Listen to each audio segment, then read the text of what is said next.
अभी इसी भीड़ में से किसी छात्र ने ये पूछा है कि उन्हें किसी भी काम को करने से पहले डर लगता है।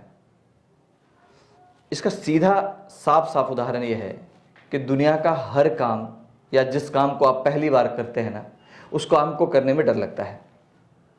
एक उदाहरण देता हूं मैं आपको। मान लीजिए कि आपने जिंदगी में कभी साइकिल चलाई ही ना हो और आपको बताया जाए, बोला जाए कि आप साइकिल चलाइए, तो वाजिब सी बात है आपको डर लगेगी। क्यों? क्योंकि आपको पता है अगर साइकिल में नहीं चला पाया तो गिर जाऊंगा तो चोट लगेगी तो दर्द होगा, कहीं पैर टूट गया तो 2-4-6 महीने का। तो ये डर क्यों हुआ? क्योंकि आपको साइकिल चलाना नहीं आता है। अगर आपको कहा जाए कि और अगर आपको कार चलाने आता है जबकि वो उससे बड़ा है, भारी है, या फिर यूं कह लीजिए कि आपको बाइक चलाने आता है बट साइकिल चलाने नहीं आता है। कई बार ऐसा होता है, देखने को मिलता है कई लोगों को साइकिल चलाने नहीं आती है लेकिन बाइक चलाने आती है। अगर उस व्यक्ति को जो बाइक चला रहा है, अगर उसको यह कह दिया जाए कि तुम साइकिल चलाओ और उसको साइकिल चलाने नहीं आती है, तो उसको डर लगेगा।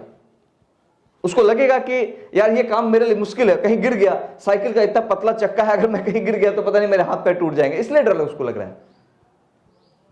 लेकिन जब उसी व्यक्ति को मोटरसाइकिल चलाने के लिए कह दिया जाता है जो कि उसे आता है, तो फिर उसे डर नहीं है। उस मोटरसाइकिल को वो कई गुना ज्यादा स्पीड में चलाने को तैयार है वो। इसलिए दुनिया में जो काम आपको करने आता है ना, उस काम में आपको कभी डर नहीं लगेगा।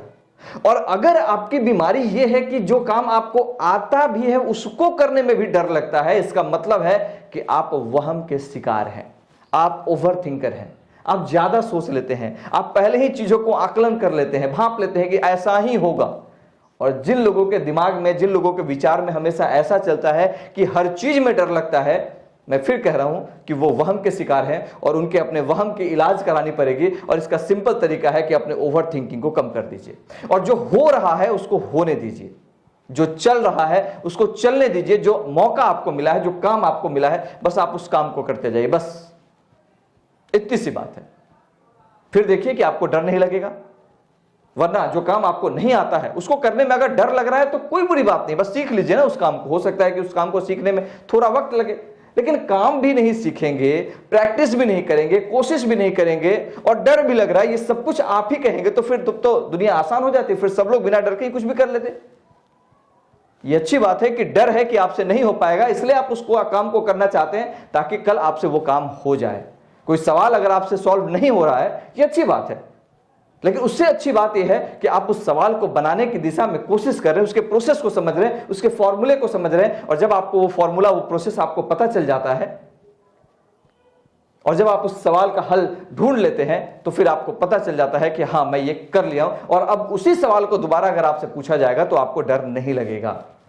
इस जिंदगी में अगर किसी काम को लेकर के आपको डर हो रहा है तो आप सोचिए कि उस काम को या तो आपको करने नहीं आता है या तो आप उस काम को जानने के बाद करना नहीं चाहते हैं। किसी भी इंसान से कब आदमी डरता है? तभी डरता है ना जब उस इंसान के बारे में नहीं जानता है। जब आप उसके बारे में जान लेते हैं तो फिर डर नहीं होती है। नई नई शादियां हो रही हैं, शादियों में आज के डेट में कई लोग ऐसे हैं जिनको शादी ठीक हो गई, अब उनको इस बात का डर हो रहा है, पता नहीं पत्नी कैसी होगी, पता नहीं पत्नी आएगी तो क्या। अरे पत्नी जैसे आती है, रहती है, करती है, वही करेगी। अब ये डर करके पत्नी के बारे में पहले ही इतना ओवरथिंक कर लेना, विचार अपने दिमाग में उत्पन्न कर लेना, ये बेवकूफी है। ठीक है, शादी हो रही हो, ज्यादा दिक्कत है तो मत कीजिए, रहिए जीवन भर कंवारे। लेकिन ये कंवारे भी नहीं रहना है, शादी भी करनी है और डर भी रहना है, तो ये सारा चीज एक साथ नहीं चलेगा। इसलिए जीवन में डर अगर है तो ये अच्छी बात है और ना तो ये बुरी बात भी नहीं है। लेकिन अच्छी बात इसमें और अच्छी ये हो सकती है कि आप उस डर को खत्म करने के लिए उसके बारे में जानिए। जो चीज आपको नहीं जानकारी होती है उसी काम को करने में डर लगता है। मैं यहां मंच पे बोल रहा हूं और मुझे मंच पे बोलना अगर नहीं आता, मुझे आप जैसे हजारों बच्चों के बीच अपनी बात रखने नहीं आती और तब मुझे कोई इस मंच पे आमंत्रित करता, तो निश्चित सी बात है मुझे भी डर लगता, मैं भी डरता। लेकिन क्योंकि मुझे इस मंच पे आकर के बोलने का प्रैक्टिस है, मैं पहले कई सालों से यही काम करते आ रहा हूं, इसलिए मुझे डर नहीं है। लेकिन हां, एक वक्त था जब मुझे भी इस मंच पे आकर के बोलने में डर लगता था, लेकिन मैंने उस डर को कैसे भगाया? प्रैक्टिस करके, काम करके सीखा कि कैसे मंच पे जाना है, कैसे बोलना है, कैसे हजारों लोगों के बीच में अपनी बात को रखनी है। और ये एक प्रोसेस था, आसान नहीं था कि झटके में सीख लिया, ये डर झटके में खत्म हो गया। लेकिन आज हमारे साथ लाखों की भी अगर भीड़ होगी और उस मंच पे मैं जाऊंगा तो मैं बेधड़क बेझिझक अपनी बातों को रख सकता हूं, कोई डर नहीं लगेगा मुझे। इसलिए आज के बाद जो भी लोग इस वीडियो को देख रहे हैं और उनको अगर किसी बात को लेकर के डर लगता है, तो मैं उनसे कहना चाहता हूं कि डरना बंद कीजिए, सीखना शुरू कर दीजिए। डरना बंद कीजिए, प्रैक्टिस करना शुरू कर दीजिए।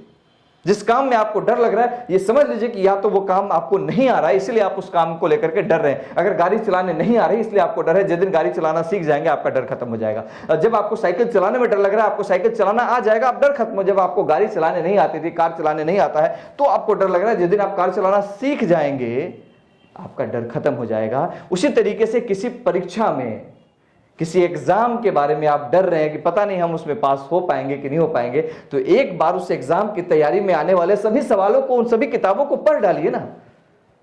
जब आपके पास सभी सवालों के जवाब होंगे तो डर अपने आप खत्म हो जाएगा और फिर निश्चित तौर पर आप जीवन में जहां पहुंचना चाहते हैं, जो करना चाहते हैं, कर लेंगे।